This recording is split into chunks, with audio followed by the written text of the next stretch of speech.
What's going on, guys? Hope everybody's doing well as always. And as always, excuse my nighttime attire. You guys must be used to me doing videos in my nightgown by now, I guess. It is a Sunday here, and I'm just relaxing. It's late evening, and I was just sitting here thinking, like I generally do, and I thought, you know what? I'm gonna jump on and do a video for Monday, so you'll be watching this on Monday Australian time anyway, guys. Um, so I was thinking about a few things, and truly more so about the psychological effects that human beings encounter when they choose to become. And it's a little bit blurred there. When they choose to become entrepreneurs. Now, there's so much mental anguish when you become an entrepreneur, and there's so much that you need to learn to deal with and overcome, and obstacles and things that come your way. And it's extremely hard because it actually goes against human nature, right? So I like to delve into the realms of neuroscience and psychology and things like this. And psychology and neuroscience go hand in hand, really. The art of psychology is essentially trying to understand human thought patterns and the reasonings behind human actions. And neuroscience is like being able to measure a quantifiable response to those thought patterns and actions. So it's a very intriguing thing, especially in entrepreneurs, because all human beings, we have this thing called a negativity bias, where we tend to find and seek out the negative in almost every interaction we have in our lives. And, you know, that's why when you'll see something fantastic happen, like really good for humanity, there's always people trying to find a downside. An example would be Elon Musk and what he's doing for the world and trying to go interstellar. But if you jump onto his interplanetary, if you jump onto his Twitter and you just read the comments, you're going to see thousands of negative posts. And it's always generally about, why don't you help, the starving people in the world now? Why don't you help this, help that, help this?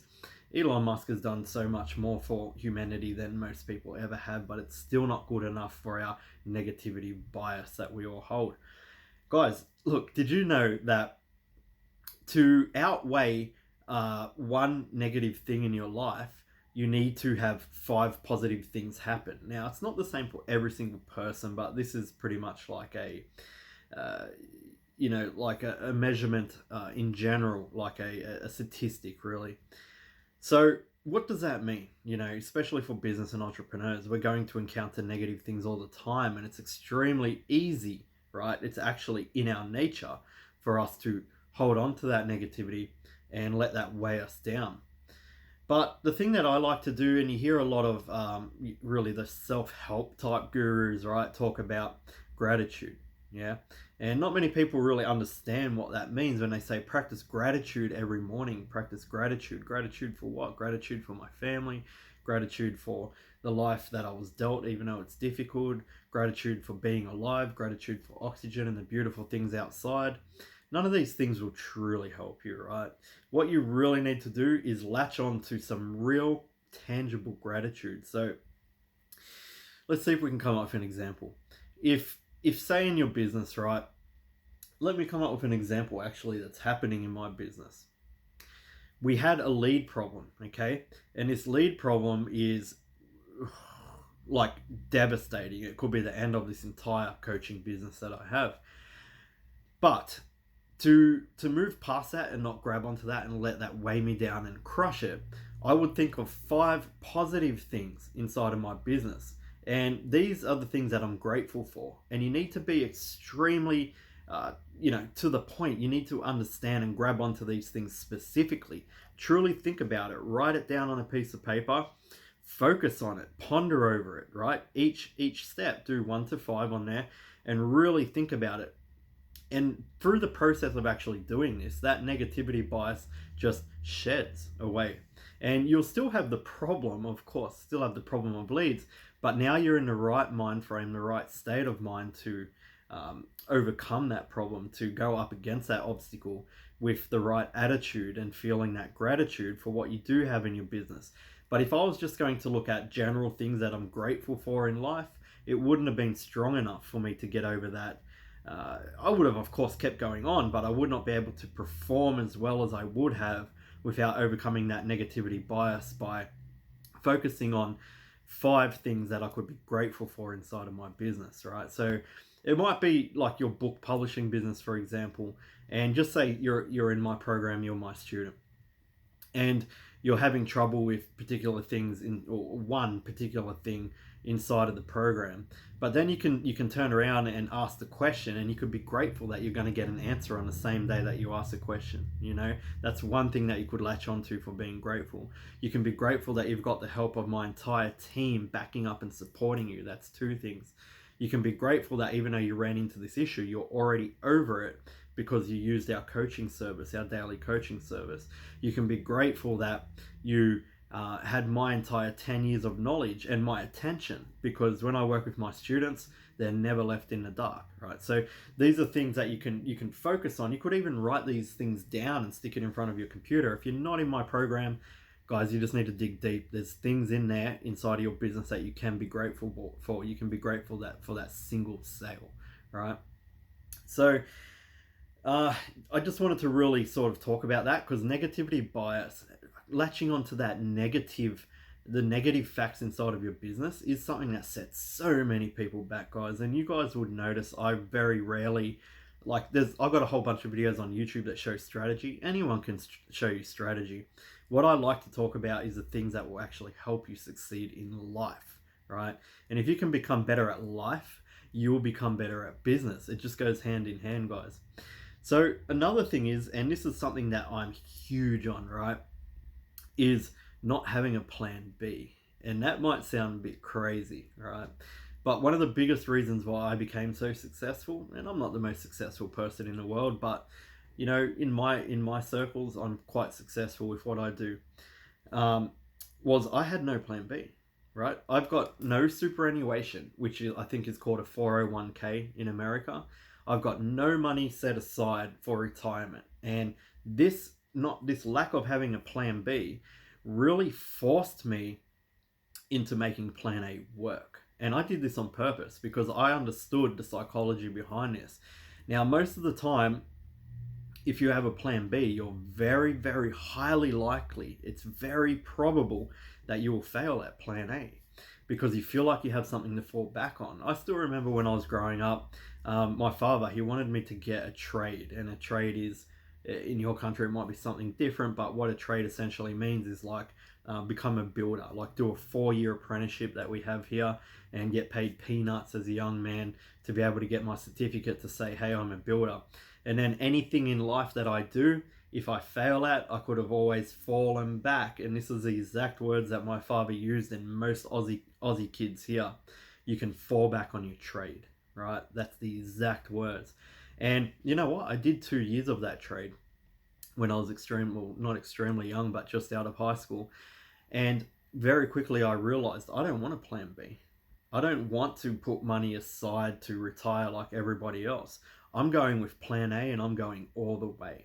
Because psychologically, guys, and you might not think, a lot of people think it's intelligent to have a plan B, but the truth is, you're setting yourself up for failure if you have a plan B. You need to go all in with plan A and understand deep down in the never regions of your mind that there is no plan B. Plan A must work. And there's stats and everything to confirm what I'm saying here, guys. There's a lot of studies that have been done to confirm what I'm saying here. So yeah, essentially, right, we want to get past our negativity bias. We want to ensure that we have no plan B. And a third thing that I wanted to talk about today is expectations, right? Now, I hold my students at a high level of expectation.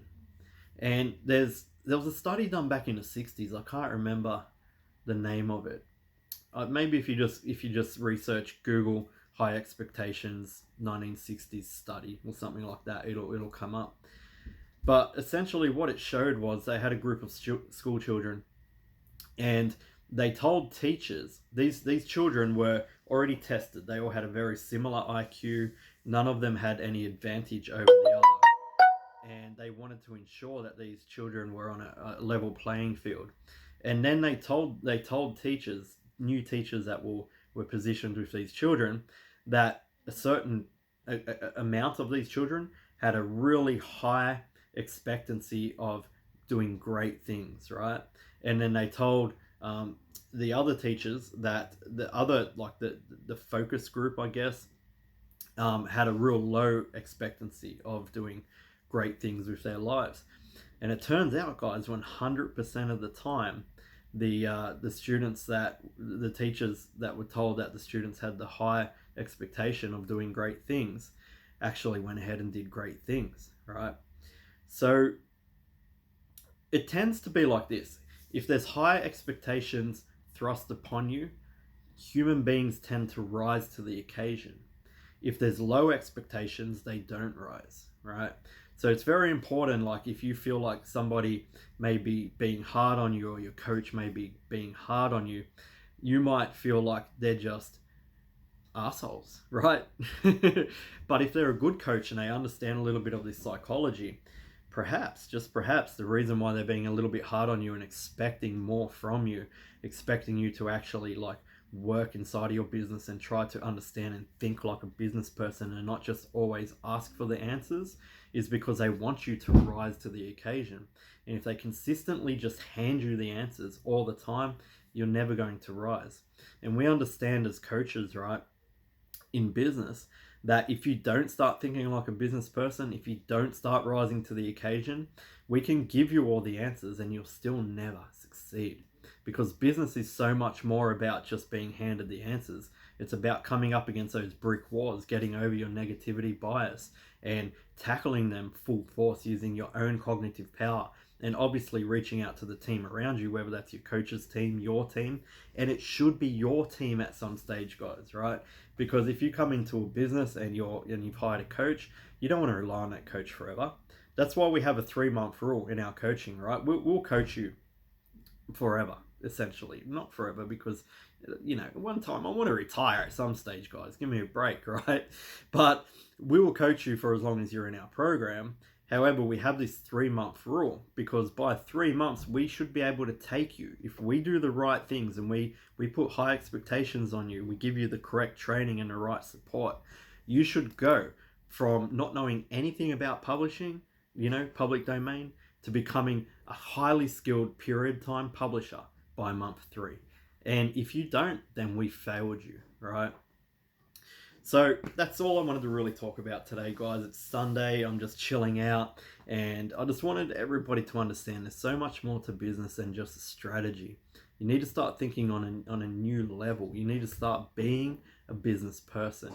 You need to understand that a good coach puts high expectations on you, and they're doing that not because they're an asshole. They're doing that because they want to see you rise to the occasion. So next time you come up against one of those roadblocks, you don't let your negativity bias take over, and next thing you know, you're just not moving forward anymore, and you're blaming it on all external sources and external factors, when the truth is you needed to overcome that obstacle. You needed to rise to the occasion. You needed to have no plan B, because if you've got a plan B, you've already got your foot halfway out the door. You're already thinking, well, you know, if this doesn't work, then I can always go back to that, and you're never going to give it your all. All right, so guys, at the end of the day, to be successful at business, any business, publishing business, public domain publishing, ghostwriting, FBA, doesn't matter what it is, any business, you need to start thinking on a new level. You need to start believing in yourself enough not to have a plan B, and understanding that you can rise to the occasion. And when you do hit that negative brick wall, think of 5 things that you're grateful for and really focus on them and get over that negativity bias. Don't hold on and latch onto it. Us humans do that. All you got to do is watch the news, and all you're going to see is negativity, right?